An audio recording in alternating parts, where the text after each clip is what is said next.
Sorry. Good evening, everyone. Good evening, everyone. I'll try it one more time. Good evening, everyone. So Pastor will be here too. We are so glad to have. If you're glad to be alive tonight, clap your hands in the room. Make a little noise. It is our goal. It is our goal to respect your time tonight, have a great time, and get you out on time. But what we need you to do, in order for us to have a great time, as we respect your time, we need you to sit down at this time. You know you have a preacher up here, so an amen goes right there. Clap your hands if you're glad to be here tonight.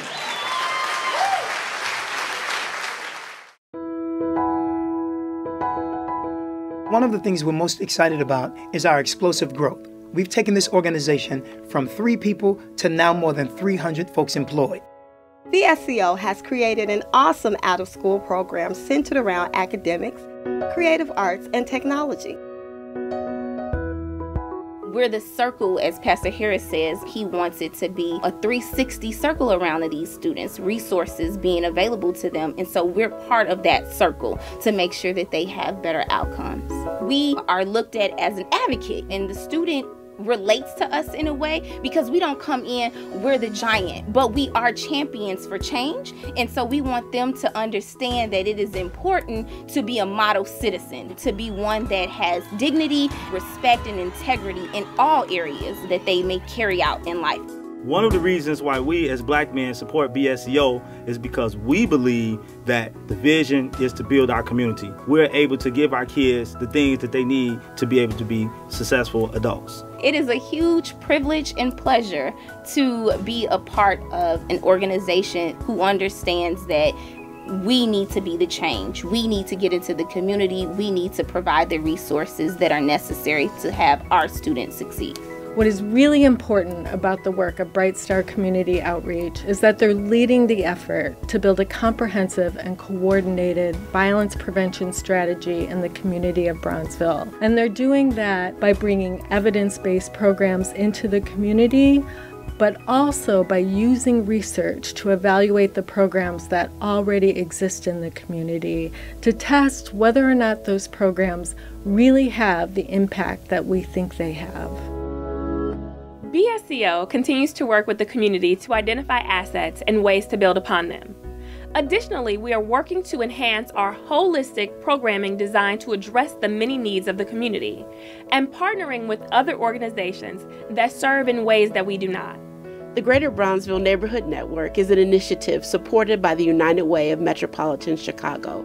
We have nearly 20 Greater Bronzeville Neighborhood Network stakeholders interested in advancing workforce in Bronzeville. As the lead organization, Bright Star is excited to be the convener and not the competitor. Team program at Bright Star Community Outreach is one that is very special. We have the opportunity to work with students that maybe have compromised in their behaviors at school. We don't want them to get stumped or feel thrown away because they may have made one mistake or maybe 2 mistakes, but we want to give them the strategies to do better and be better. The students maybe did not choose us. The parents or maybe the institution saw that we would be a good fit for these children, and so we were privileged that they reached out to us to say, hey, can you come and help us with our youth that are not quite making the best decisions for themselves. Also with mentorship, we're able to give our kids counseling, guidance, and all the necessary tools they need so that they can be successful in society. Yeah. You agree? Yeah, I agree. Yes, sir. Make a whole lot of sense. Our technology program partners with Asha Emmett. These North Shore students tutor our students in the areas of literacy and technology. Their students range between the ages of 8th grade and 12th grade. They tutor our 3rd grade through 5th grade students. This program has created means for us to have racial reconciliation, diverse learning, social skills, and improvement in grades. Along with our out-of-school, youth summer employment, truancy education and mentoring, Family Advocacy Center, and Safe Passages programs, we are excited to launch our newest program for trauma counseling. We are intentional about bringing resources to our community to advance workforce in Bronzeville. We've established a bold goal providing 5,000 Greater Bronzeville residents ages 16 to 25 with incomes that contribute to household sustainability. We've established a 3-year plan that's going to break this goal down, supplying 500 jobs per year. We know about the initiatives are coming to our area, and we want to be at the forefront of making sure that our households are sustainable. We're going through great strides to find capable, competent, and committed people to work with our young people, because what they lack nowadays is point of reference and opportunity, and BSCO is providing both of those.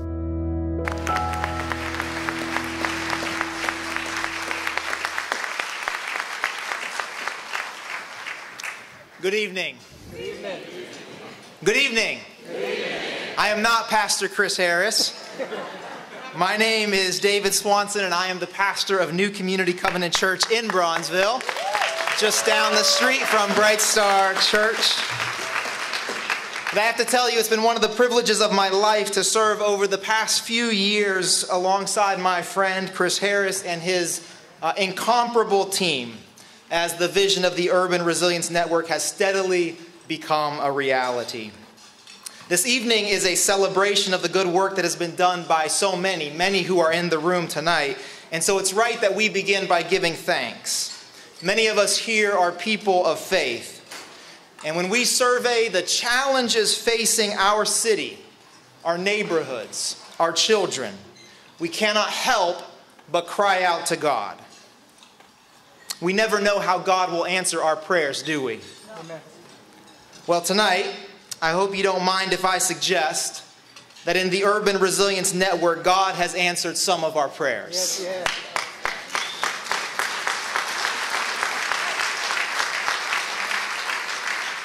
yes. So I invite you to join me just for a moment of prayer as we join together our grateful hearts. Let us pray.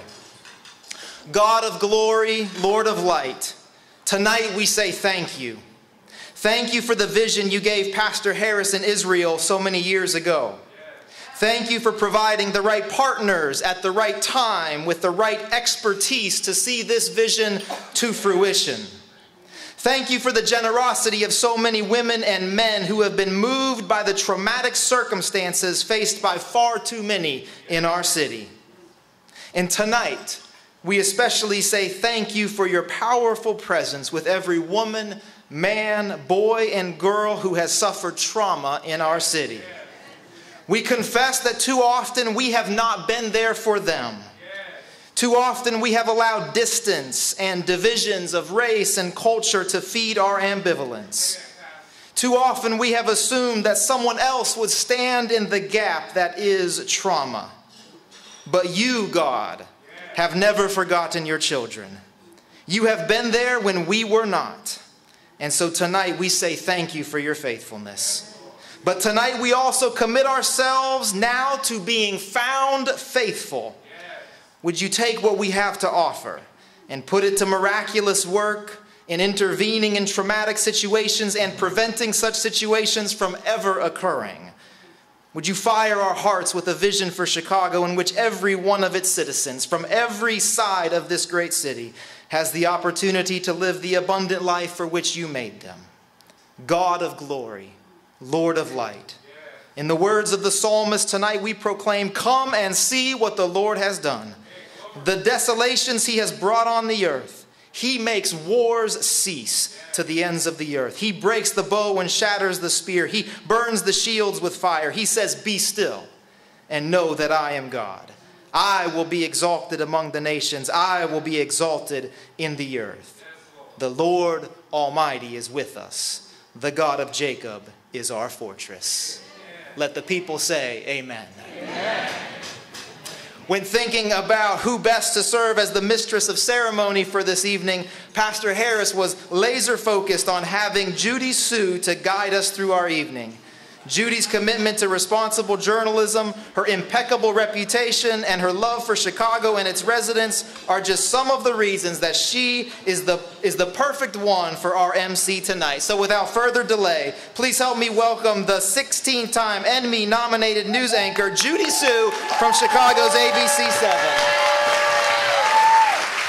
Well, thank you. I don't know how I follow that up, Pastor Swanson. Thank you very much. Thank you for that lovely introduction, and good evening to all of you. Welcome to our celebration tonight. I am thrilled to be up here. I am new to Bright Star. I am just learning more about this organization. My general manager has been a longtime friend of Pastor Harris's and said, you got to be here, you got to meet the people, you got to learn about the mission, you got to tell the stories, right? So that's why we are here, to tell your story. So just a little bit more about myself. I have been with the station for about 16 years now. I had just celebrated my 16th anniversary in April of this year. So 16 Emmy nominations, that's pretty good. For 15 of those, many of you probably know me from anchoring our early morning newscast. Most of you probably have woken up with me. Well, you in your room and me at the station. But I came back to the station 16 years ago as the early morning news anchor. And so for 15 years, we woke up at 2:30 in the morning, Monday through Friday, getting into the station so we can be there early in the morning. So at the end of last year, my schedule finally scooched just a little lower and a little later. So now you get to see me at 11 a.m. and 4 p.m. in the afternoon. In fact, I just anchored the news and hopped on over here to join this evening. Thank you, thank you. And I'm glad it wasn't raining, right? It wasn't raining yet. But my love for the city and the people and the residents goes so deep. Some of you may know, and most people are really surprised to learn, that my family immigrated here when I was 11 years old. And I was just learning to speak English in 5th grade. At such an impressionable age, we landed in Chicago's Chinatown. We lived there for a little bit. We lived in Rogers Park. I learned to speak English in Chicago public schools. So, thank you. So all I ever wanted to do when I decided to go to U of I, study broadcast journalism, was to come back home and work in this fabulous city. I did have to take a little detour. I worked in Champaign for a year, worked out in California for a few years before the call finally came from Channel 7 to come back home. So I love being here. I'm going to share one more other nugget because it's such a pinch me moment every time I think about it. So today, I actually remember I just said my schedule changed, so I'm anchoring the 11 and the 4. I am actually anchoring the same newscast, the 4 p.m. news on ABC 7, that I watched as that young immigrant girl with nothing but a dream of learning this language and doing this for a living one day. So it is truly a dream come true. And you don't do it by yourself. You all know that, right? Lots of support around you. And that, to me, is what Bright Star is all about. Helping all of us manage our way through those obstacles, right? And push through and ease those barriers. So I'm so excited to be here tonight, Pastor Harris. So excited to hear more about the mission and tell the story. So here I am. All right, so with that, then I have my official duties here tonight. That's just, you're not just going to hear me speak. An official welcome to all of you to Bright Star Community Outreach 2017 Fundraising Gala. Woohoo! I love it. It is so beautiful. And can you all have a big round of applause to all of the volunteers who spend so much time putting this together? It takes so much work to do something like this. So throughout tonight, you're going to learn so much more about the mission and the vision, if you're new to Bright Star, about what Bright Star is all about and the leadership and what they have planned for the future. We're going to hear about Bright Star's mission, their community outreach, affectionately known, you heard in the video, as BSCO. I love that name. So I know that they tell me no Bright Star event can go without hearing from our visionary himself, and he is coming up, but not quite yet. So right now, I'm going to hand the microphone over to one of my table mates that I just met, and she is making her way up here, Miss Ruth Robinson. Please welcome to the podium the Executive Director of Bright Star Community Outreach. And here is Ruth.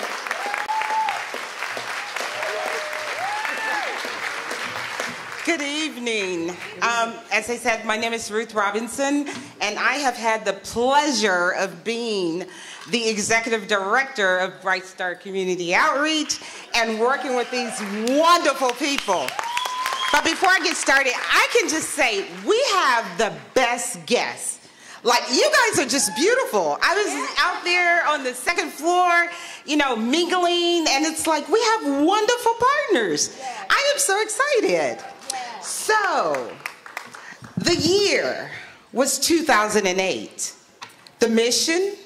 To formalize the work of Bright Star Church and create a separate 501c3 nonprofit organization. This mission came from Pastor Chris Harris.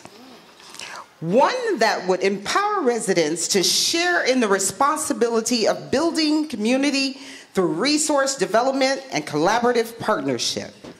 To develop an innovative performance-based practices and programs to address the need for violence prevention, community engagement, economic development, education, healthy youth, and families. The vision: to see today's underserved communities become self-sufficient, livable communities for individual families and organizations. To have communities strong and nurturing in positive thought and behavior in the home, community, and the marketplace. Now, over the course of our proud 9 years, and it's been 9 years, history of Bright Star Community Outreach has made significant contributions to the renewal of Chicago's most vulnerable communities, whether they're our after-school program or our out-of-school program, should we say, because we go year-round, which serve about 80 to 100 youth during the school year, and nearly 250 youth, which includes our summer session. Our Truancy Education and Mentorship Initiative, which is one of my favorite programs, that works with chronically truant youth and suspended or expelled youth and their families to get them back on track and re-engage academically.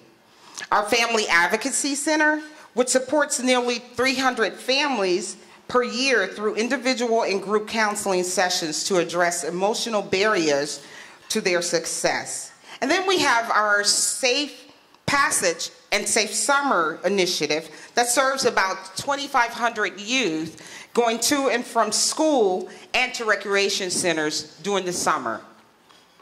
Then we have our Greater Bronzeville Neighborhood Network that has been committed to helping 5,000 Greater Bronzeville residents ages 16 to 55 to obtain jobs with incomes that are not just jobs, but sustainable household incomes.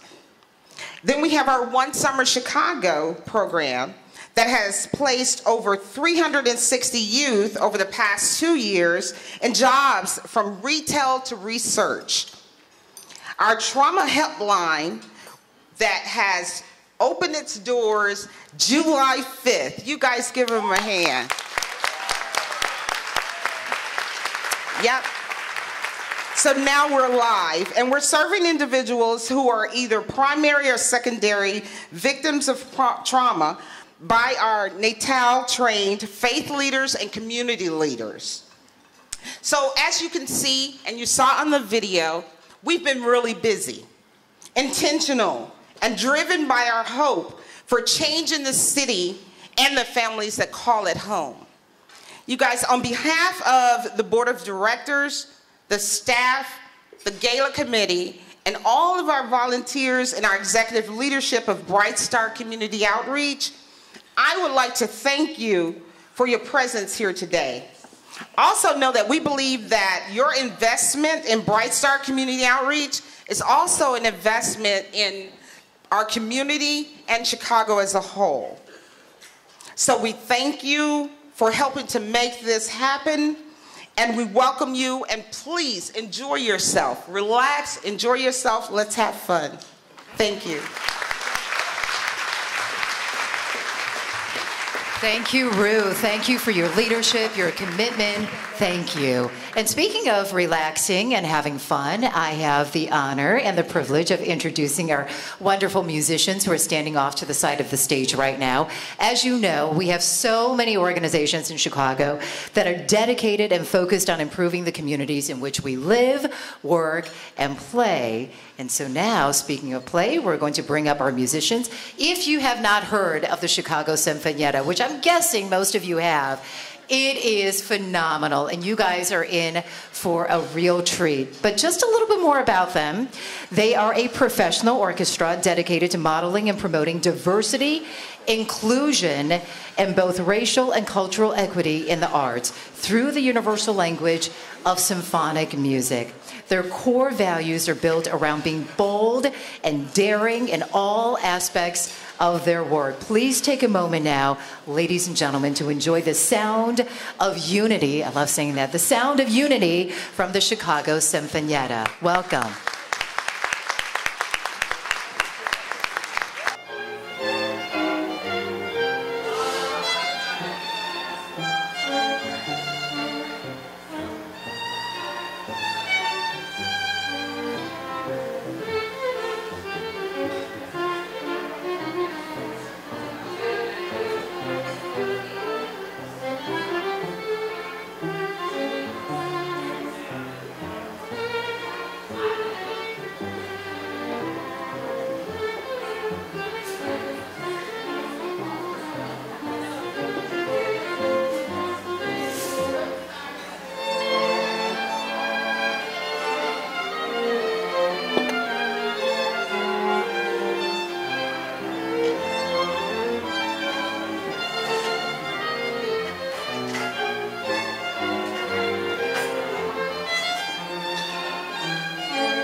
Okay, everybody, can we have a big round of applause for our musicians up here on stage? Thank you for entertaining us as we're having our dinner. Thank you so much. The Chicago Sinfonietta. Love you. Thank you. So right now, please continue to enjoy your dinner, but we are going to continue with our program so we can, as Pastor Harris said, kind of respect your time and keep everything moving on time. So tonight, may we have your attention, please, here on stage. Oh, I like the clapping. Let's do that. I'm going to try that when I go home with my 4 kids. You think it'll work? I don't know. I'm going to try. Okay. So as we were listening to this symphony and their music about unity, That is what tonight is all about, connecting with each other, chatting with your neighbors, although we're going to stop you from chatting right now. But it is about connecting with everybody and coming together like a symphony. So the question is, what is the symphony of BSCO? Right? So we're going to ask that question tonight, and we're going to have an answer up here on stage. It is made possible by lots of different individuals and organizations that have come together to lend their talents and gifts toward one common cause, and that is strengthening hope and saving lives. Now think about that. Strengthening hope and saving lives. And now to share with us a little bit more about the structure and governance of BSCO, please welcome to the stage Skip Schwer, CEO of Associated Agencies, Inc., and President of Auto and Home Insurance Agency, and a member of the Bright Star Community Outreach Board of Directors. Skip, come on stage. Ooh, hop right up. Thanks, Judy. So a number of years ago, one of my friends was at an APAC conference in Los Angeles, and he texted me, he says, "You got to meet this guy, Pastor Harris." And I called him when he got back to Chicago, and it truly changed my life. So thank you, Pastor Harris. What we've been doing together has just been phenomenal. And I've been very excited together, and with lots of people in this room, we've grown this board from scratch. And as you know, we have a big problem and a small idea. And unfortunately, the big problem is not going away easily. But in Israel, they have a similar problem that is also not going away easily, but they have an idea that's actually working. And Pastor Harris saw it and said, let's bring it to Chicago. So we've been working and raising money and putting together a budget and governance and building till this July, when we were able to open the Turn Center that you'll hear about in a while. And I'm very excited to be part of it, because when a family hears the worst possible news that you can hear, that their child was shot, or God forbid that their child shot somebody else, we're going to be there to heal the family and the community and rebuild the family and rebuild our communities. And if it works as we suspect it's going to work, we're going to be able to bring it to other communities in Chicago and other communities outside of Chicago.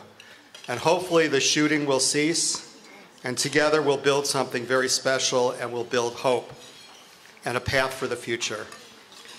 So that's why I'm involved, and I think that's why many of you are here today. So for all of those who already donated, first of all, thank you. We're going to keep you posted about our progress and success, and we ask that you continue to support us as we grow this program even larger. And for those of you who have not yet supported our endeavor, we need you to be part of this solution. We need you to help. We need you to share what you have. And for all of us together, we're building a base of annual supporters. We need you to go out and spread the word that in Bronzeville, we're doing something that's going to make a difference. And we need everybody in the Chicago community, not just Jewish community. I've been doing this way too long.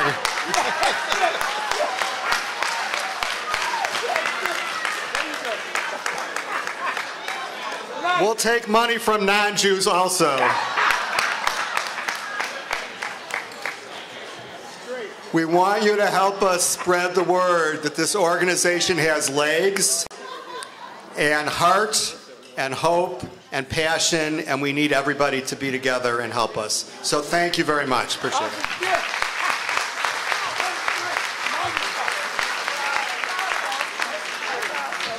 All right, Skip, thank you. I was just hearing at my table. I love Skip. Thank you, Skip, for your vision and your leadership and your collaboration with Pastor Harris in strengthening hope and saving lives. Thank you.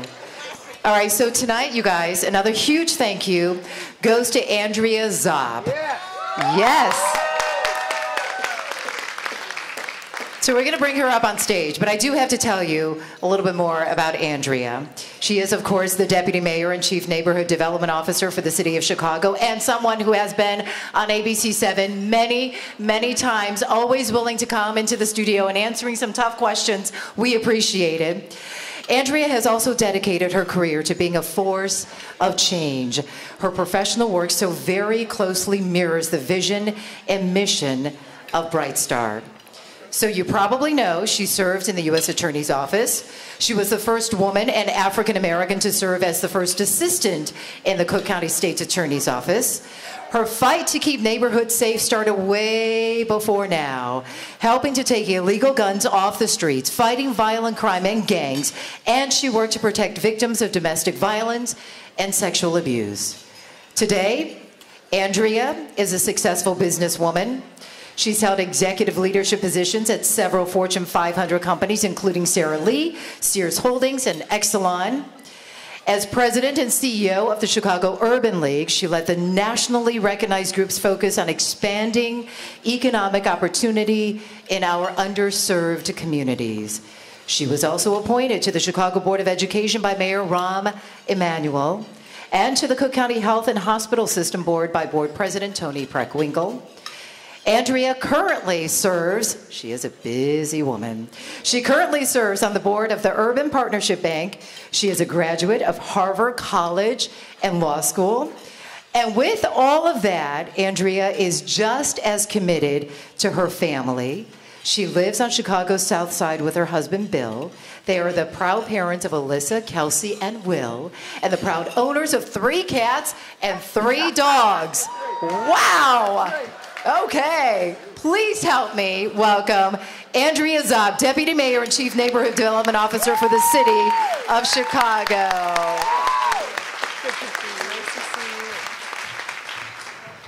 I'm just really happy to see Judy at some time later than 6 o'clock in the morning, which is when I'm usually talking to her. Good evening, everyone. I am so excited to be here. I feel like I'm at Bright Star Church. The energy in this room is so powerful, right?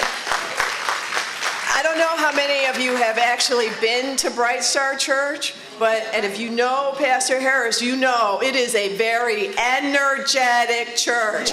There is a lot of singing and dancing and even occasionally some running around. So we have to keep this energy going.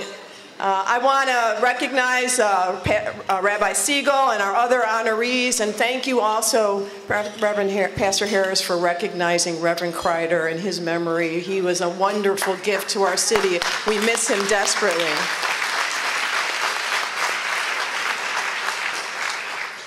So I've known Pastor Harris for a while now, and we worked together when I was at the Urban League and when I was on the Board of Education, and he is a powerful leader. I also want to thank all of you for being here, for your commitment to this work, to our city, particularly for our young people, because that's what we're fighting for, right? The people who are going to be our future, who deserve the best city we can give to them. That's right, that's worth a round of applause. We all know that one of the biggest challenges facing our city and too many of our residents is the scourge of gun violence and its consequences. While gun violence is certainly not a new issue in Chicago, it has risen to alarming and disheartening levels. The statistics are grim. The leading cause of death among black males ages 15 to 34 is homicide. African Americans are generally 8 to 9 times more likely to die from homicide. And in Chicago, black neighborhoods on the south and west sides are hardest hit. When I think of the violence and the impact having in our community, I think of a pebble dropping in a pond. You all know that when you drop a pebble in a pond, it creates circles or waves. And as they grow and they expand out, there's a ripple effect. This ripple effect is embedded in every act of violence.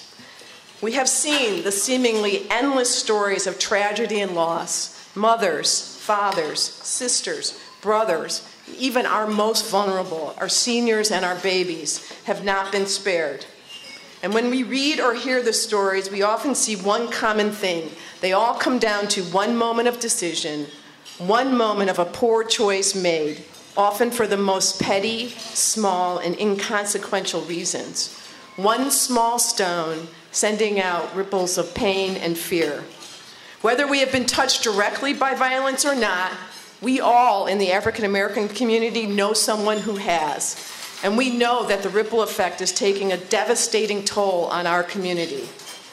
In many Chicago public schools on the South and West Sides, it is routine for there to be a unanimous positive response to the question, have you been shot or do you know someone who has been shot?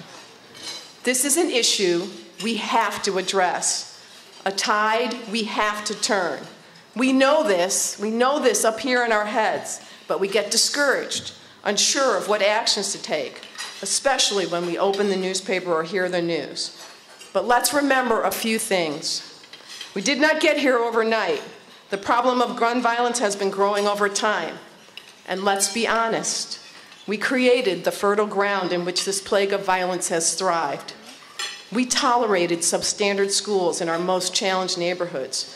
We supported criminal justice and school discipline policies like zero tolerance that built and then filled the school-to-prison pipeline. And we have allowed economic opportunity to flow out of and not into the south and west sides of our city. And like weeds, I know it's summer, I don't know how many of you are gardeners. I'm a gardener, and I go out, you pull the weeds, you're like, look, it's great. You come back like 3 days later, they're all back. You're like, oh. And like those weeds that seem impossible to remove, our fertile ground that in which we are perpetuating this violence is in many ways self-perpetuating. Lack of an education leads to low job skills and job opportunities, which increases potential engagement in the criminal justice system. Engagement in the criminal justice system makes it significantly harder to find employment. And from this fertile ground come young men and women who have lost perspective. They have the ultimate in bad attitudes. The men and women who engage in gun violence do not value their lives. They do not value the lives of others. They see no future for themselves. They do not expect to live through their 20s. They have no hope. My former HR director at the Chicago Urban League had a saying. She said, someone spoke lack into their lives. And that is what has happened to too many of our young people. Someone has spoken lack into their lives, and they have listened.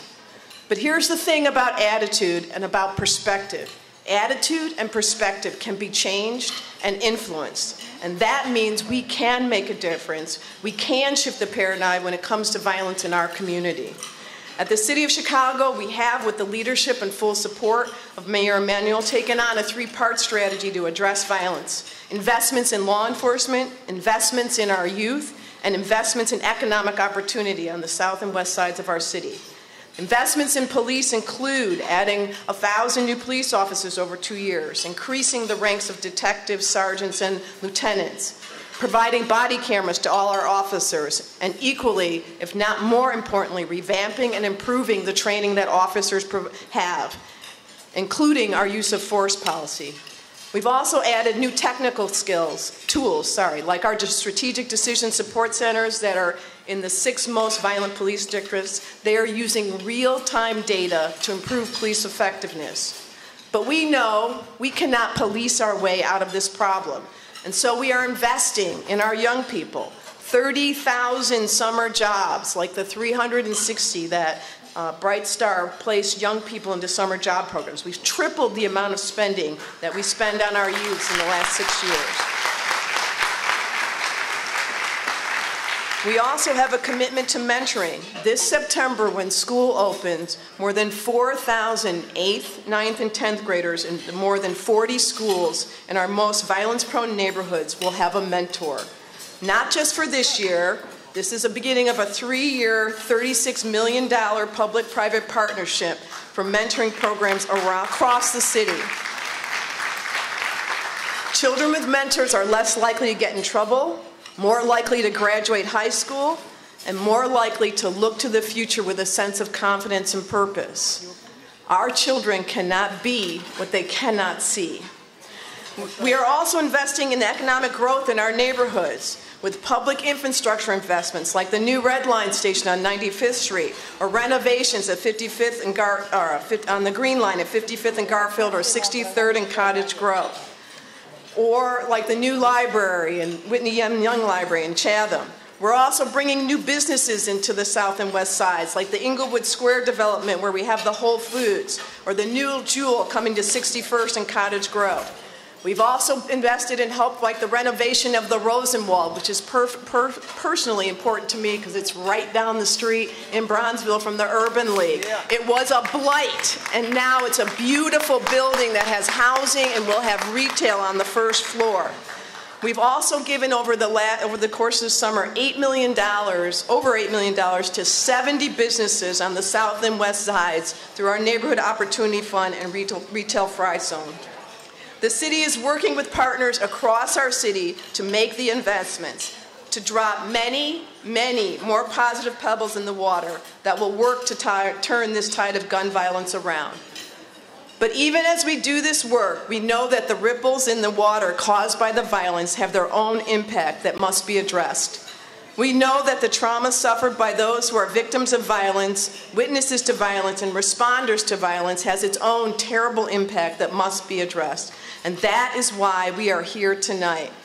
We are here tonight because of a visionary leader who saw the impact of those ripples from the violence were having on the people in his community, and he said, I have to do something about it. And when he said that, he started to look to figure out what he could do. He found inspiration, not here in Chicago, but across the ocean, in the place where he didn't know he was going to look, Israel. Now here's the thing that's so important about what this visionary leader did. In a time when people are trying to divide us, to tell us that those who are not like us from our country are different, they think different, they look different, we have to be afraid of them. This visionary leader understood one thing. We are all human. We have so much more in common. There is so much more that brings us together than what separates us. So I want to tell you a story. Idel Lazan was an Israeli drinking at a bar on New Year's Eve 2016 in Tel Aviv when a shooter opened fire with a submachine gun. 2 people were killed in the attack, but he survived, although he suffered multiple gunshot wounds and had to undergo multiple surgery. He was born on opposite sides of the world from us. He speaks a different language. He has a different life experience. But like many Chicagoans, he experienced trauma that left him with the invisible injury of post-traumatic stress disorder. What do we know? Violence, gun violence, whether it's in Israel or it's in Bronzeville, is violence. Trauma is trauma. Ido went to Natal, a treatment center that I had the privilege of visiting when I had the joyful experience of spending time in Israel earlier this year. Now Ido, having gone through the program at Natal, runs a gym, and he has professionals to turn to for his help. And Pastor Harris, when he went to Natal, saw the unique approach that they have to healing. And he's brought that here. He understood that if a country ravaged by war and terror can do it, we can do it here in Chicago. And that's what makes the Urban Resilience Network model different. It's a holistic approach, it engages the entire community, and it works. So to reverse this tide of violence, we need to provide hope instead of desperation, and caring adults instead of gang affiliation. And we have to do this together. We need resources, volunteers, and community leaders who are willing to make the sacrifices that are necessary. What gives me confidence and optimism tonight as I look around this room is that Bright Star has tapped into the right people. You're here. You're going to open up your hearts and your wallets to support this tremendous effort. And I know that we can come together to solve this issue. We cannot do it alone. We have to work together. Together, we can create a Chicago with equal opportunity. Together, we can replace the ripples of despair with ripples of hope. Scripture instructs us, let us love not with words or speech, but with actions and in truth. This is what I see tonight, actions and truth. And the truth is that Chicago is not just the city of big shoulders. We are a city of big hearts that is unafraid to tackle big challenges. And together, we will turn those ripples of despair into ripples of hope, ripples of opportunity, ripples of peace. Thank you very much.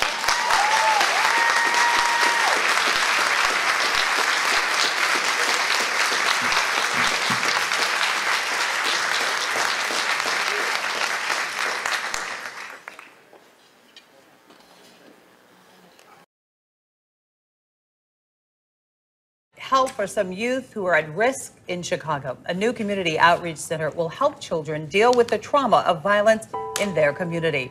One of the things that I love about BSCO is its intentionality to collaborate with one another. Along with our partners from Northwestern Medicine and University, along with University of Chicago Medicine, School of Social Service Administration, including the Crime Lab, so many partners, we've built this huge ecosystem that really expands support across the entire community. We've heard from the voices and have partnership from a variety of stakeholders in the community, in the education sector, the mental health sector, social science and research sectors. They've had lots of other trainings that I and now Elaine Smith, our new clinical care coordinator, has been doing, and it's been really exciting seeing them continue to grow. We've worked on how to work with risk and domestic violence and substance abuse, and they've done lots more simulations for those being on the helpline. And those who are going to be ambassadors, they've been trained in the different presentations that they're going to be doing, and it's really exciting starting to see all of this come through. As a Turn Center ambassador, who knew after the 5-week grueling training that we went through that my family would need healing? My son was recently shot on the streets of Chicago 5 times. Now the healer needs healing. I've survived the death of my son. He got murdered in April of 2013. I was devastated. When I walked in that backyard and I saw them putting that sheet on my baby, I was in shock, so much so to the tears wouldn't flow, the anger didn't come. It was just shock. And I didn't know at the time that I was in shock. I didn't know how to grieve because I had never felt that kind of pain. I was able to call them at 2, 3 in the morning and they would answer my phone calls. I mean, I had never had no support like that. If I can get through this from where I was at, anybody can get through this. I'm excited about being a part of Bright Star Community Outreach's Turn Center. Just the other day, this past Saturday, I experienced my own trauma at my own front door. When an 18-year-old man was shot after an eyewitness says 2 men emerged from this alley, a bystander, a man nearing his 60s, was caught in the crossfire, and the city's plague of gun violence literally fell at Jermaine Parish's front steps. What's it like seeing something like that? Horrible. Tragic. To be kids and to see someone dying or to be dead, it really just, I can't even explain the hurt. My daughter expressed through 10 that I could have been shot.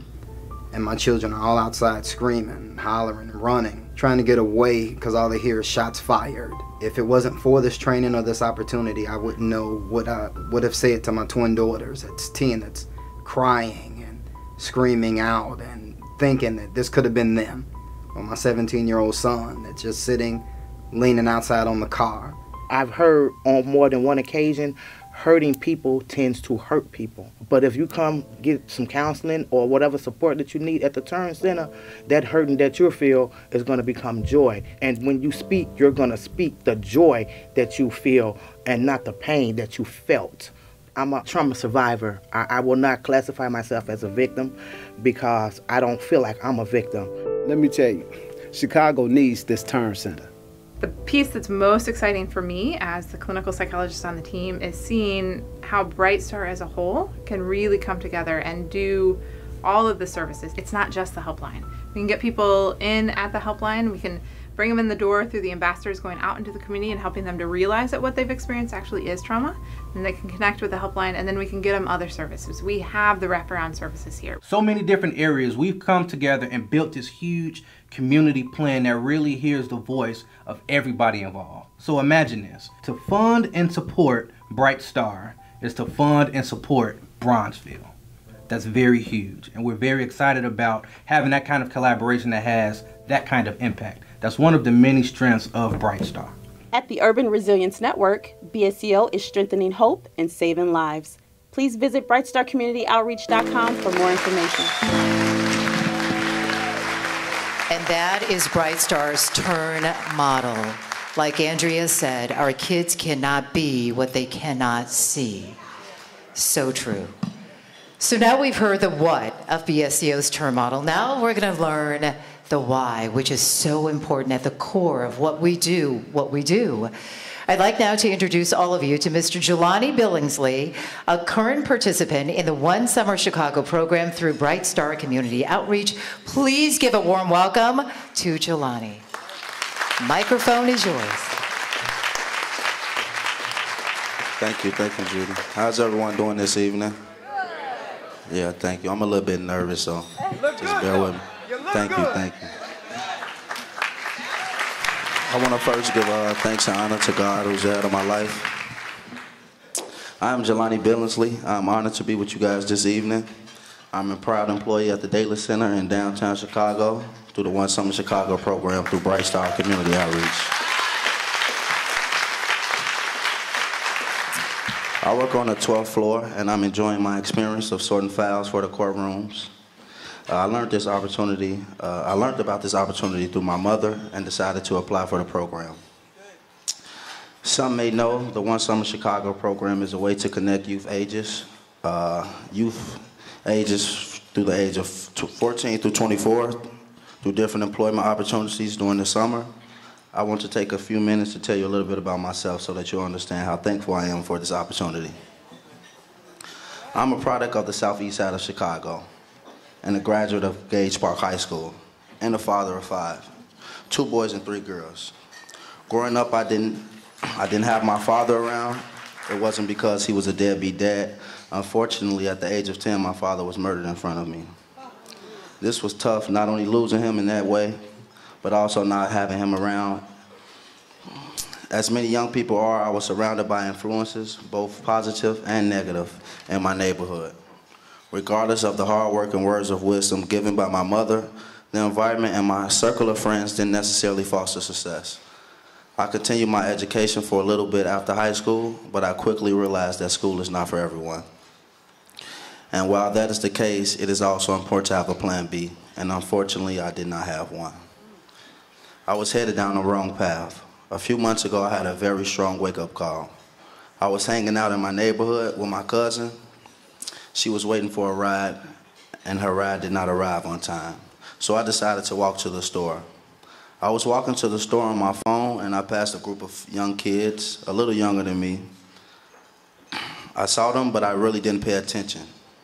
The next thing I knew, one of the kids were behind me, asking me to give it. He said, "Give it to me." As I turned to question what he was talking about, he shot me. Thankfully, the bullet went through my leg without breaking any bones or causing any major damage. I saw him then try to point the gun to shoot me in my stomach. I was trying to wrestle the gun away, seeing the blood, but not feeling the pain because of my adrenaline. 2 more gunshots went off. Thankfully, both of the bullets hit my belt buckle. I felt the impact, but I didn't get hit. At this point, I realized that he was not going to stop, so I just threw my phone down and literally ran for my life. He shot 4 to 5 more times, but I was not hit. A friend was around the corner and took me to the hospital. My injuries only required a few weeks of crutches and physical therapy. But what I gained was a new focus on my life and the things that were important. Bright Star Community Outreach has given me this chance to shine. My passion is singing. I know that this is a gift that God has given me, and my desire is to one day perform. And while I know that one day I will see my dream, I realize that I have to do something in the meantime to sustain myself in an honorable way. After all, I'm a father and a role model to my children. I want to work and provide for them and have the ability to also support my mother and brother if they need it. Thank you. I appreciate it. My lack of a plan was evident when I completed my One Summer Chicago application. There was a section that asked for interest, and I left it blank. I would find out later that the members of Bright Star Community Outreach used my information and lacked, therefore, to make my placement. They saw that I was at the end of the program eligibility in terms of my age, and since I didn't indicate interest, they decided to put me at Dorothy's Brown office because they thought that perhaps there might be an opportunity to not only get work experience, but it may help open doors for my future.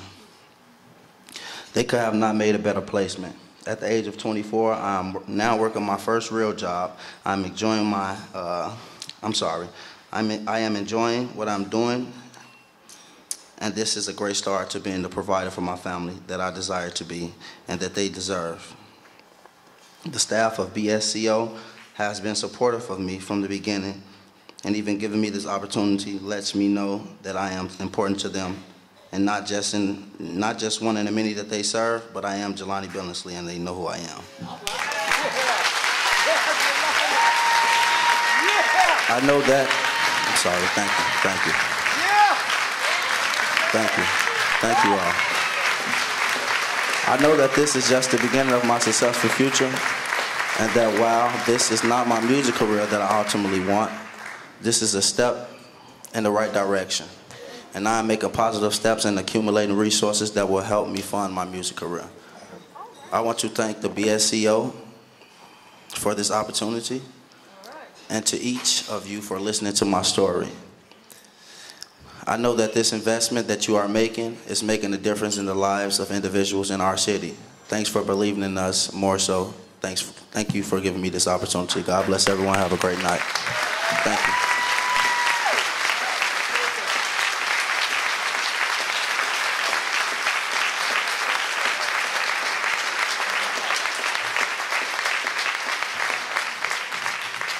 I need you all to do better than that. When they're in gangs, when they're killing people, they're on the TV for negative stuff. Give him a round of applause for being an amazing African-American young man who is an example to many others.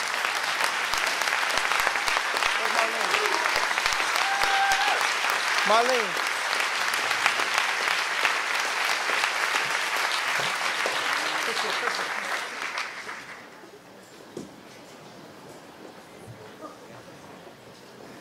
I've been to many of your programs, many of your events. I sing at them, speak at them, hang at them, clown at them. But the one thing I try to do is stay at them. And tonight, because this work is so important, I'll ask that you do your best to stay with us. I cannot express how important this is, and this is our first time doing something like this. And so if we go a little longer, forgive us. But it won't be because the preacher spoke long. Amen? But don't you think young men like Jelani deserve our time and our attention? Don't you believe that this kind of work is worth us being here tonight? Jelani, I'm going to ask you to come back up, sir. You're mighty sharp. And I want to give a shout out to his mother. Mom, stand up. Y'all give it up to Mama.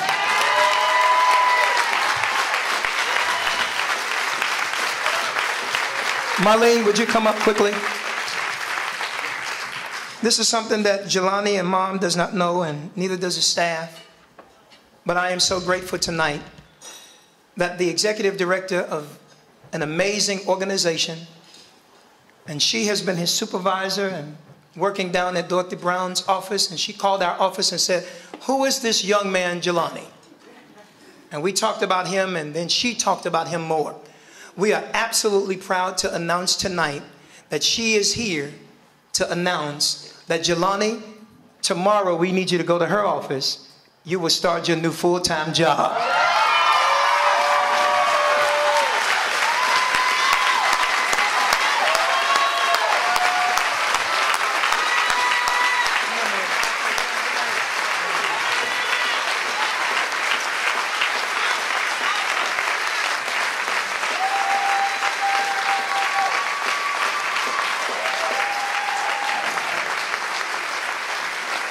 Clap your hands much better than that. Come on, give it up.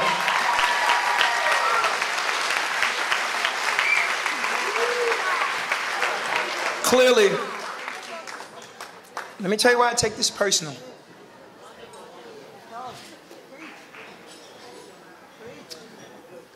I take it personal because if it were not for my pastor, Dr. Stovall, and Bright Star Church that I was born and raised in, then I, like many other African American young men, would have ended up in that cradle to prison or cradle to a coffin pipeline. And there was a preacher, and there was a church. Now I happen to be the preacher at that church who saved my life when I had my children as a teen African American. So I believe that I owe it to Jelani and every other teen in my community to create safe passage to success for all of them, the same way my pastor did for me. Thank you, man. I love you. It was Dr. Martin Luther King who said, in the end, we will remember not the words of our enemies, but the silence of our friends. And I'm grateful tonight that your presence says you are not silent. This is our first time doing this, and look at this room. Your presence speaks volumes. So I want to thank, as I put this huge thank you on the screen, it's really the biggest way I can say to you, thank you. Thank you to the BSCO board members, the executive leaders, the staff, clients, youth, parents, families, volunteers, supporters, sponsors, donors, and friends. Without you, none of this would be possible. Specifically to all who played any part in making tonight a success, thank you. You all are the wind beneath the wings of BSCO. To my lovely wife, JoJo, please stand.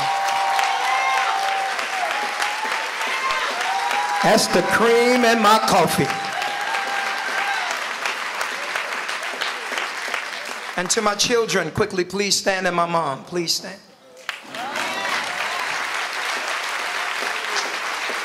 Very quickly, I want to say thank you for lending me to this work, because my time doing this takes time away from you.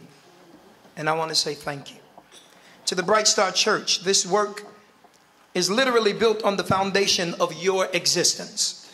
So thank you for helping me to do ministry outside the four walls of our church and to show our community compassion beyond our borders. To my good friends, Keith Shapiro, Greenberg Trarick. Keith said, Pastor Harris, my way to help you fight violence is I'm going to have Greenberg Trarick to do all of your legal work pro bono. Thank you. I love you, and I appreciate you.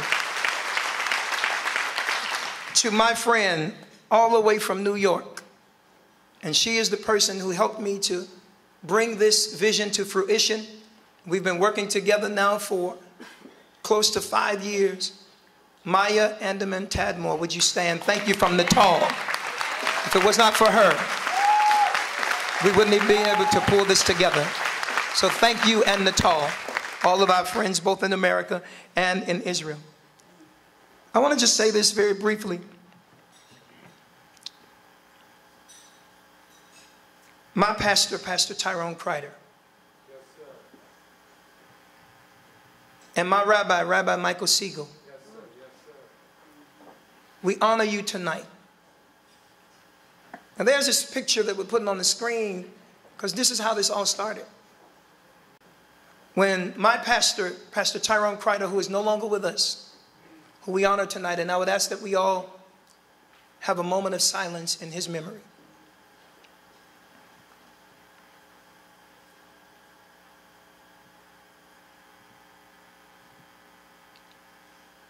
Thank you. They got together and they said, we want to bring our communities together. And so at this meeting, I was in my office and I was minding my business, and my pastor, Kreider, he called me and said, son, I need you to join me. African-American pastors are joining with Jewish rabbis to get together. And we want to bring our communities together to heal our city and beyond. And I said, oh, it's another preacher eating meeting? No, thank you.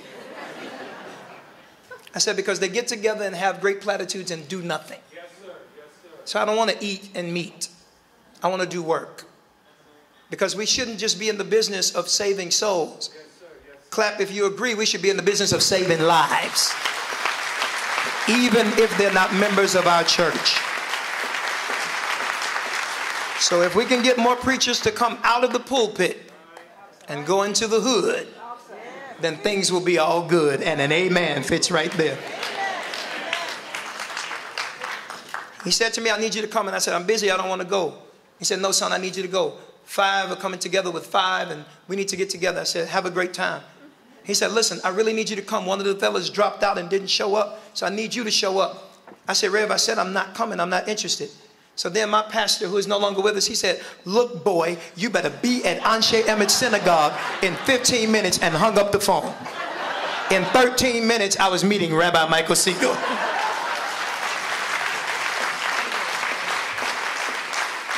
So as a result of that meeting, Rabbi Siegel, in 7 minutes of that meeting, he said, listen, guys, I don't want to just have an eating meeting. I don't want to hear great platitudes.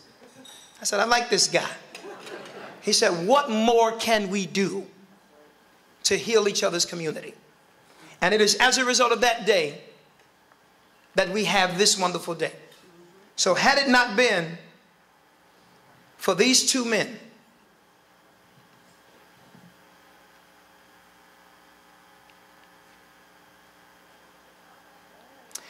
because if my pastor was here, if he was still alive, and we buried him 2 months ago, if he was still alive, he would be here tonight. Every meeting I've had, Kreider was there. Every plan that we made, Kreider was there. So had it not been for these 2 men, in this moment, we would not have this kind of momentum. So I want to say thank you. Rabbi Siegel, thank you. Regina Kreider, the lovely wife, please stand, of Pastor Tyrone Kreider. And his children, please stand. Please help me to honor my pastor, Pastor Kreider, and his memory.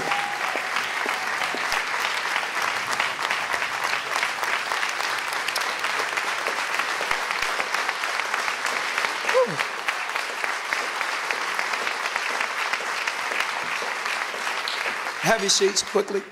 I want to say this, Rabbi Siegel. Not only has he introduced me to so many people, had me to go to many synagogues, and not only has he built relationship, but even most recently, Rabbi Siegel and Bob Wiseman. Bob, where are you? Raise your hand. Where's Bob? Bob, raise your hand. Thank you. These guys got together, and in the last 3 weeks, more than 65 laptops were donated to our work through Honigman Law Firm. Thank you. Thank you. And we got a little work to do, and I'm going to bring our honorees up on the back end, but I just wanted to take this moment to tell them thank you. And there's work for you to do, every one of you. And I know, Rabbi Siegel, recently you were put on a blacklist. I heard about it. But tonight I honor you and thank you for putting blacks on your list. That's my brother from another mother. You and Janet, we love you. This man has worked to make sure the African American community is safe, and you are my man, 50 grand.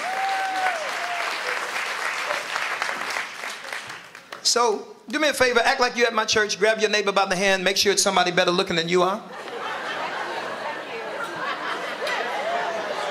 I see 3 of y'all won't touch anybody. I know what's going on. The sexiest thing at your table, I understand. But if you're at my church, you got to talk back to me, and I want you to talk to your neighbor. Hold that hand real tight and look at that neighbor and say, neighbor. Neighbor. Come on, you got to say it with your preaching voice. Say, neighbor. Neighbor. Say nothing until you do something about Chicago violence and trauma.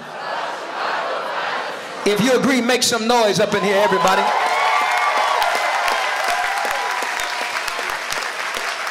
That said, clap your hands and go crazy for my guy, Keith, who's coming up with us. Make some noise for Keith, everybody.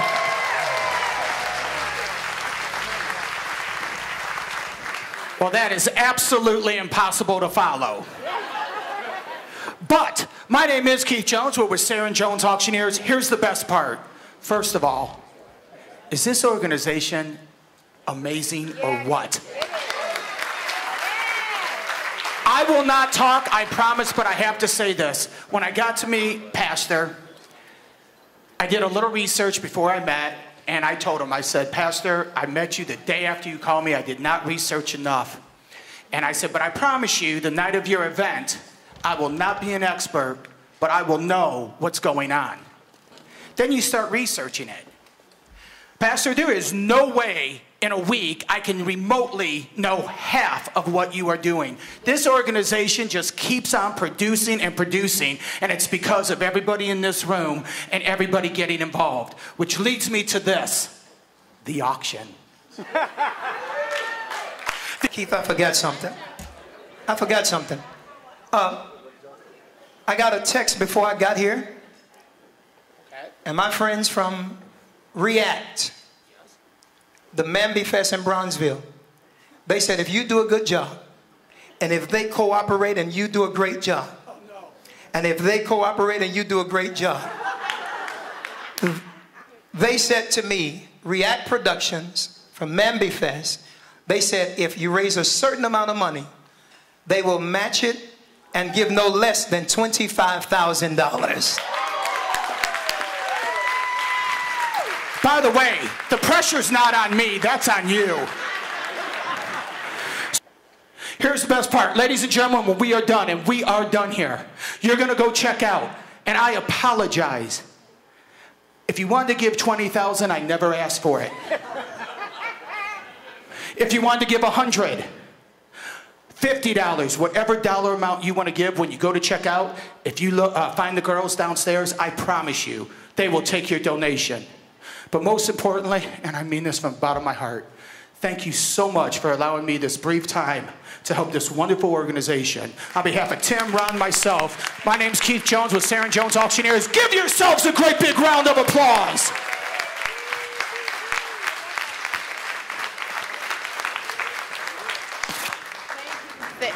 Thank you, Keith. Oh my gosh, yes, it's not easy being up here. Another round of applause for Auctioneer, please.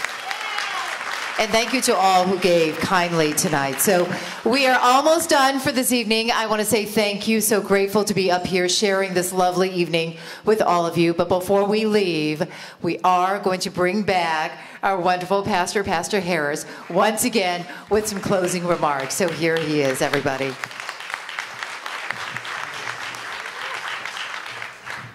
On top of all of your giving tonight, you have given, now you have raised an additional $45,000. You got to do much better than that. Pretty amazing. This segment with $45,000 now on top of the $25,000, it is pretty amazing what has happened tonight. Clap your hands for great success and funding the work that we do. I'm going to ask our honorees to come up. Tamika Rutledge, thank you so much for being an amazing, resilient woman. Would you clap your hands as we give our very first Resilience Award to this not trauma victim, but trauma survivor. Clap your hands for Tamika Rutledge.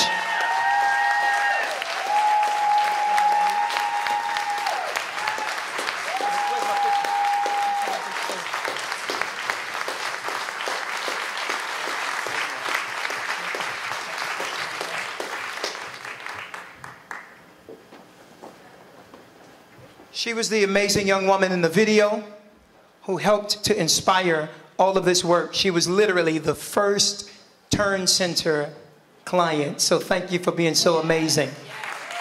Next to receive the award for her husband, I want you all to clap your hands for Regina Kreider and the children on behalf of Pastor Tyrone Kreider. Come on, make some noise for them as they come up. He is not with us in body, but he is with us in spirit. And they are with us. Come on, clap your hands as we give this award in honor of Pastor Tyrone Kreider.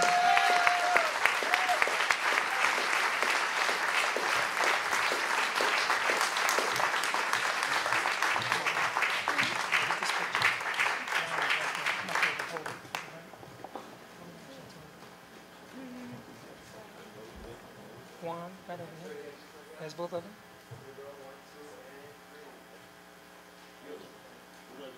Keep looking. You got it.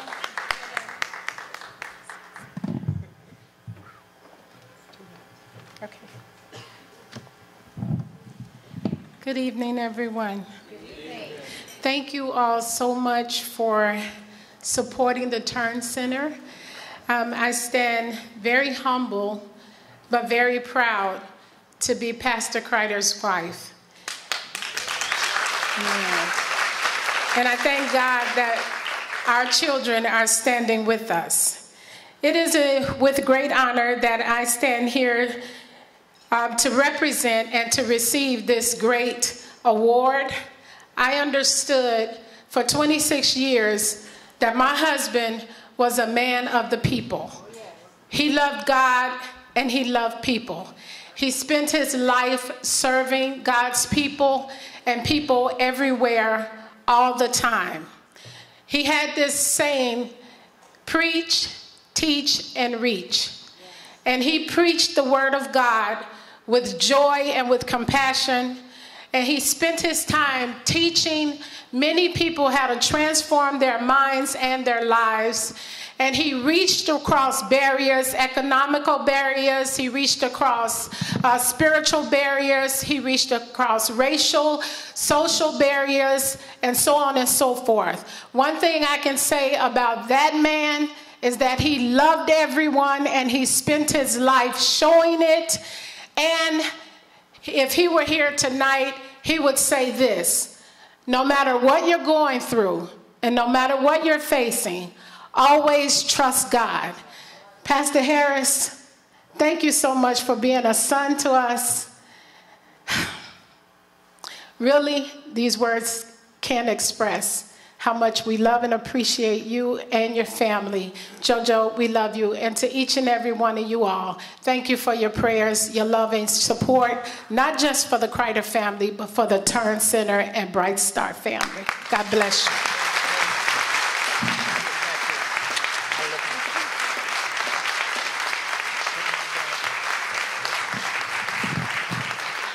And our final award and our final words comes from this amazing, amazing friend, husband, father, and leader. Would you please give a great ovation to my friend, Rabbi Michael Siegel.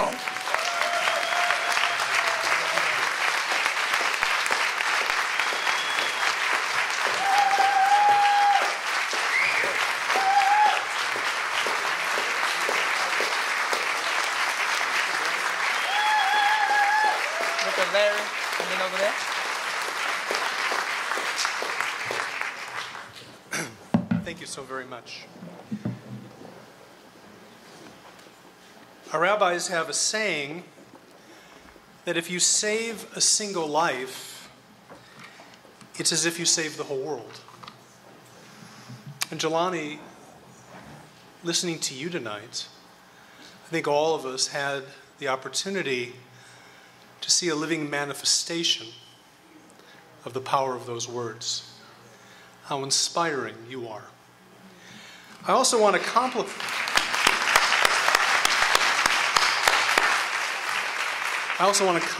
you on looking so good in a suit that color. I know that if I would have worn a suit that color, I would have spent the evening having people tell me what they wanted for Christmas.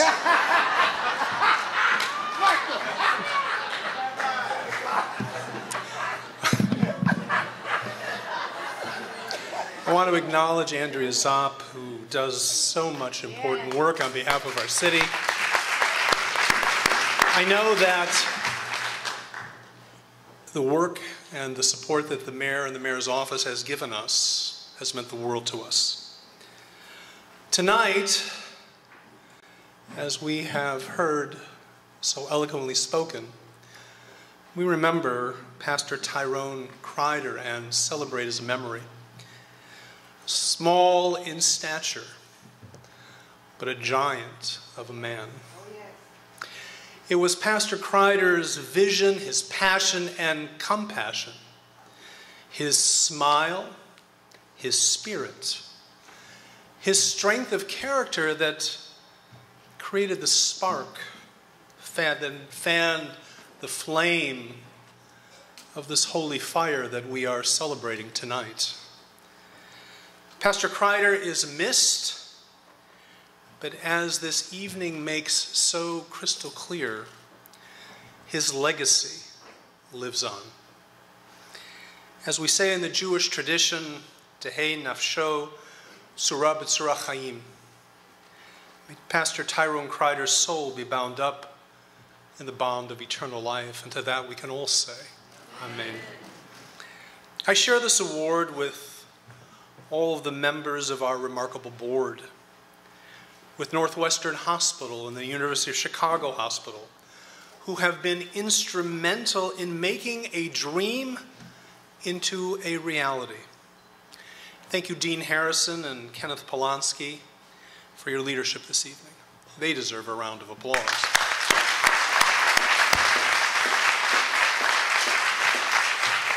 Ladies and gentlemen, I would be remiss if I did not acknowledge Pastor Rodney Carter, Ruth Robinson, and C.J. Jones.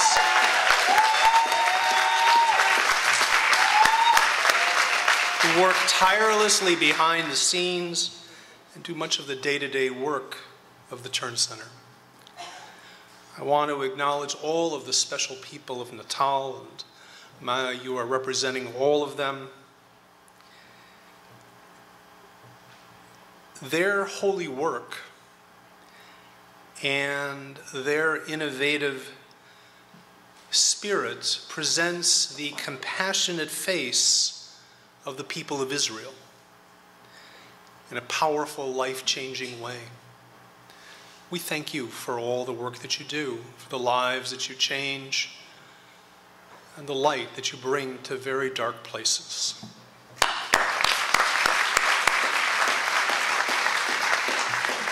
Permit me to recognize two unsung heroes in this room.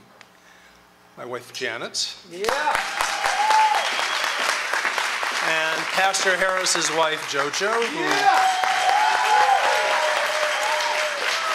who put up with their husbands. Yes, they do. And give us the necessary love and support to make our work a reality.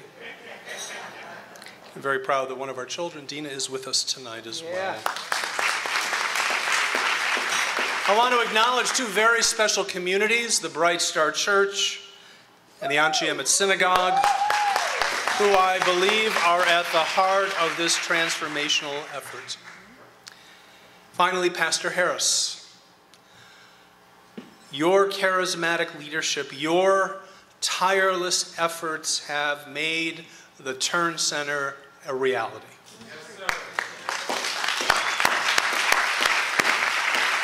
Without Pastor Harris's leadership, none of this would have been possible. Please join me in standing up and offering our thanks to Pastor Chris Harris.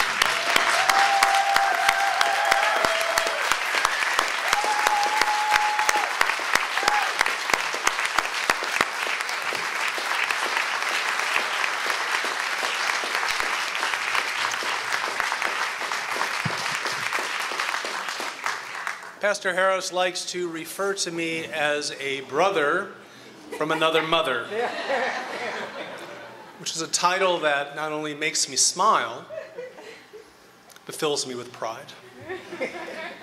I'm a rabbi, so I tend to think in terms of holy texts. Here are words from Psalm 133. Hine matovu manayim shevet achim gam yachad. How good and how pleasant it is when brothers dwell together.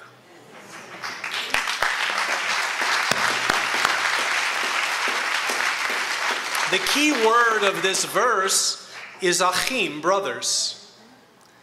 The psalmist doesn't write about friends sitting together, citizens sitting together, people dwelling together, but when brothers dwell together, that is something special.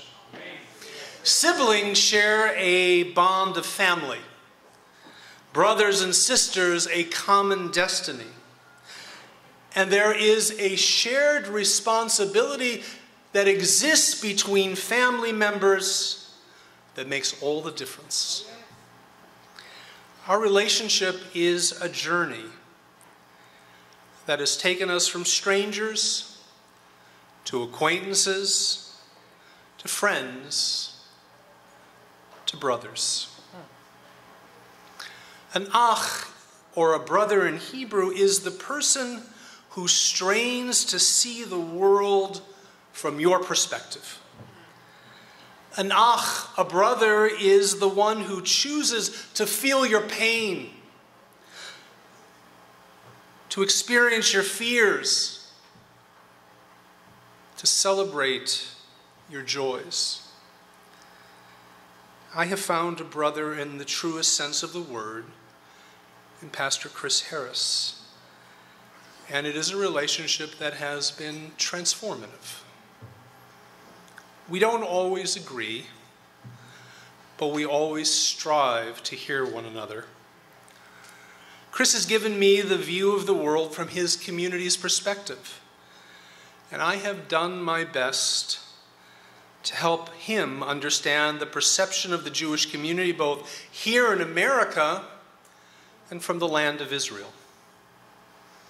As a result, I feel that I have grown a tremendous amount.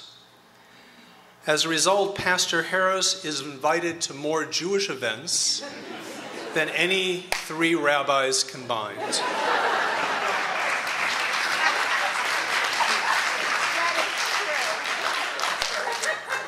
Friends, tonight is an example of what is possible when people move from being strangers, living in the same city just a few miles away, to that of brothers. Hine matovu manayim shevet achim gam yachad. How good, how pleasant it is when brothers dwell together. Ladies and gentlemen, it is time that we stop using the term brothers and sisters as a platitude or a cliche, but hear it as a challenge. We have the wherewithal to build real relationships with one another, hear each other's real concerns, and to feel each other's pain, to experience each other's fears, to consider each other's hopes. We have the power to be brothers and sisters in the full sense of the word. The question is whether we have the will. As a brother of mine likes to say nothing until you do something. Imagine for a moment what is possible if we in Chicago were to create the relationships of understanding, the relationships of love that are so necessary for real change to occur. How good and pleasant it would be if we saw each other as brothers and sisters and dwelled together in peace. Tonight, in this room, we have been offered a glimpse of King David's vision in the book of Psalms. Let us be inspired to be builders together of a new reality in Chicago, where there is healing and hope, an end to violence, and the creation of meaningful opportunities for all based on the love and responsibility that comes from recognizing the other as a brother from another mother. Thank you so very much.